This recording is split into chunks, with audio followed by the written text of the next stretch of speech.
Chapitre 3, partie 1, étude énergétique d'un point matériel. Donc l'étude énergétique d'un point matériel, c'est l'étude du point matériel autrement que la notion de force, c'est-à-dire la mécanique en utilisant les aspects énergétiques sans utiliser les notions de force. Commençons par travail d'une force. Donc, comme introduction, le travail d'une force mesure l'effort à faire pour déplacer un objet le long d'un trajet. Et plus la distance à parcourir est longue, plus le travail sera grand. On sait, plus l'objet est imposant, ou bien il est posant, plus le travail à fournir pour le déplacer sera grand. Donc, on symbolise le travail par W, c'est une notation W, et suite au nom du travail qui est work en anglais. Maintenant, le travail d'une force constante, comme définition, comme vous avez déjà vu au terminal. Donc, soit F est une force constante qui se déplace de M à M', le travail de la force F le long du chemin M' est défini comme suit. Donc, le travail de F de M à M', c'est F scalaire M'. Et l'unité de travail, c'est bien sûr le joule. Donc, c'est-à-dire, un joule est égal à 1 newton fois 1 mètre. Donc, pour déplacer une force F de 1 newton d'une distance D de 1 mètre, on effectue un travail W de 1 joule. Voilà les trois cas qu'on peut rencontrer. Première, c'est lorsque le travail élémentaire inférieur au travail inférieur à 0. On dit que le travail est résistif. Lorsque le travail inférieur à 0, on dit que le travail est résistant. Mais si le travail est égal à 0, dans ce cas, bien sûr, on dit que le travail est nul. Si le travail est supérieur à 0, le travail est moteur. Le travail est moteur. Dans trois cas, et voilà, la distance est dite motrice, ou bien la force est dite motrice si son travail est positif. La force est résistante si son travail est négatif. La force ne travaille pas, c'est le cas aussi, si son travail est nul. On dit aussi, donc, pour le travail nul, les trois cas suivants. Le travail est nul, c'est dans les trois cas suivants plutôt. Donc, la force est nulle, c'est F égale 0. La particule est fixe, F égale 0, ou bien M' est égal à 0, ou bien les directions de la force et des déplacements sont perpendiculaires, c'est-à-dire θ est égal à P sur 2. Voilà le cas où le travail est nul. Maintenant, si on considère une force appliquée à un point matériel M, déplaçant le long d'une trajectoire C, et soit le déplacement élémentaire DOM qui est M', un vecteur de déplacement bien sûr infinitésimal des points matériels M sur la trajectoire, le travail élémentaire delta W de la force F au cours des déplacements DOM, c'est le produit scalaire de la force et le déplacement. C'est la définition bien sûr d'un travail élémentaire. Le travail élémentaire c'est F, le travail delta W est égal à F scalaire DOM. Voilà. Donc, delta de W est égal à F DOM est égal à, donc, je peux diviser, multiplier par dt, donc est égal à F DOM sur dt dV. Je peux l'écrire sur cette forme, donc c'est F fois V fois D de T. Voilà. Bien sûr, D de M il est tangentiel à la trajectoire et aussi la vitesse est tangentielle à la trajectoire. Et voilà par exemple une force F appliquée sur le point M. Donc le travail de la force le long du trajet AB, non nécessairement rectiligne bien sûr, s'écrit sous la forme suivante, delta, donc W de F de A à B est égal à l'intégrale du travail élémentaire de A à B, qui est égal bien sûr à l'intégrale de A à B de F scalaire DOM. Donc c'est simple. Et on peut introduire aussi une autre notion, c'est la notion de la circulation. Donc l'expression de la circulation CAB, la circulation CAB qui est égal à le travail de A à B de F scalaire de E est appelée la circulation du vecteur F le long des trajets. Donc le travail W est égal à la circulation de la force le long du parcours AB. Lorsque le point d'application de la force a lieu sur un contour fermé, on note donc une circulation de la force sur un contour qui est fermé. Qu'est-ce qu'on peut noter? On peut noter que le travail de la force au long de cette circulation, c'est le travail, bien c'est l'intégrale fermée de F scalaire DOM. Donc, en coordonnées cartésiennes, on peut écrire le travail et la somme des travaux effectués lors d'un déplacement DOM quelconque décomposé en des trajets parallèles aux axes X, Y, Z, respectivement bien sûr en coordonnées cartésiennes. Et on écrit DOM est égal à DXY plus DYG plus DZK. F, les composantes de F dans la base cartésienne, c'est FXY plus FYG plus FZK.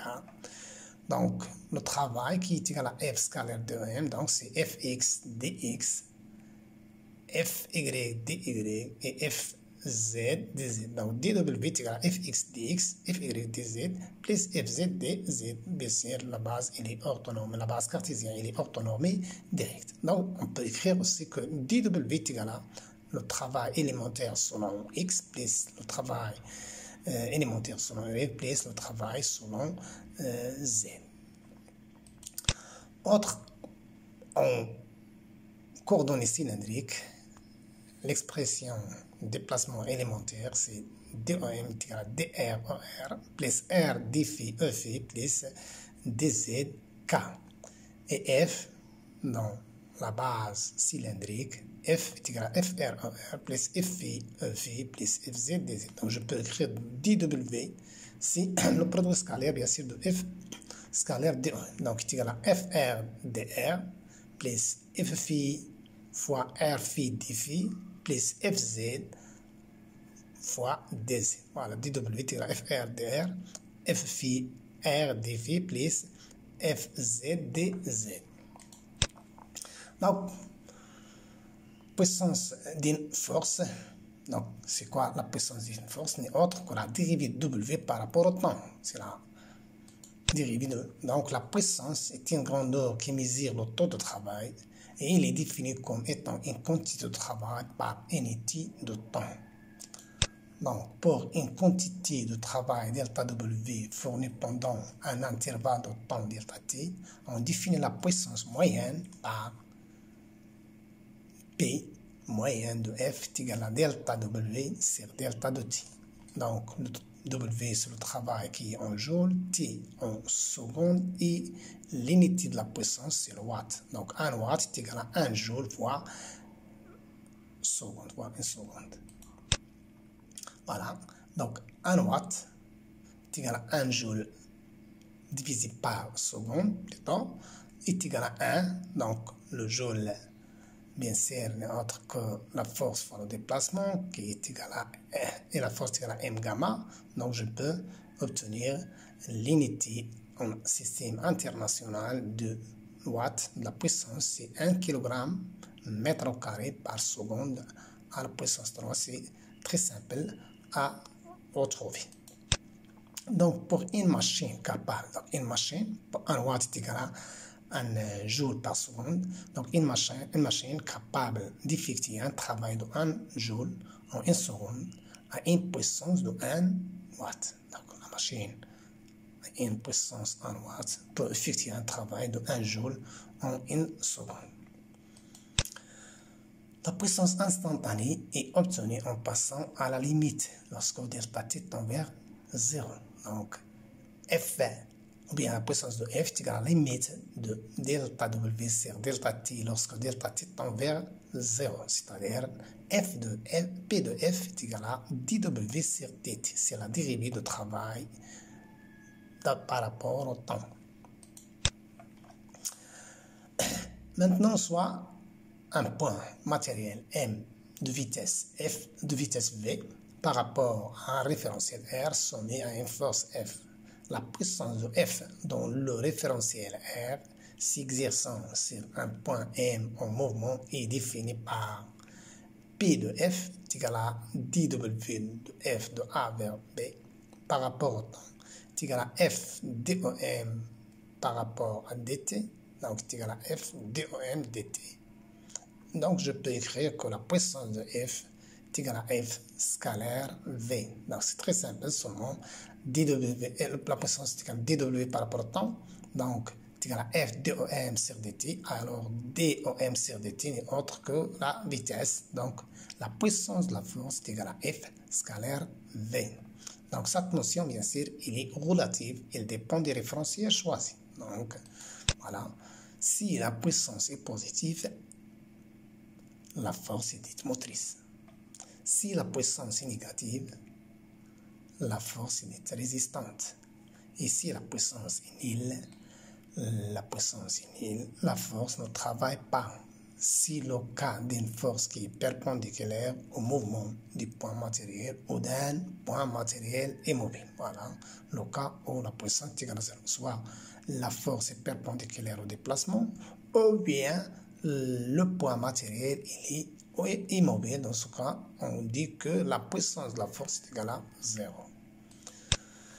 Autre unité de la puissance. Autre unité, un cheval vapeur est égal à 736 watts. Alors 1 kW c'est 1000 watts, 1 mégawatt c'est 10 à la puissance 6, et 1 gigawatt c'est 10 à la puissance 9 watts. Ça c'est utile, d'accord, et utilisable dans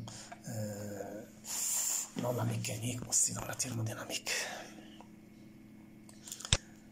Donc quelques remarques.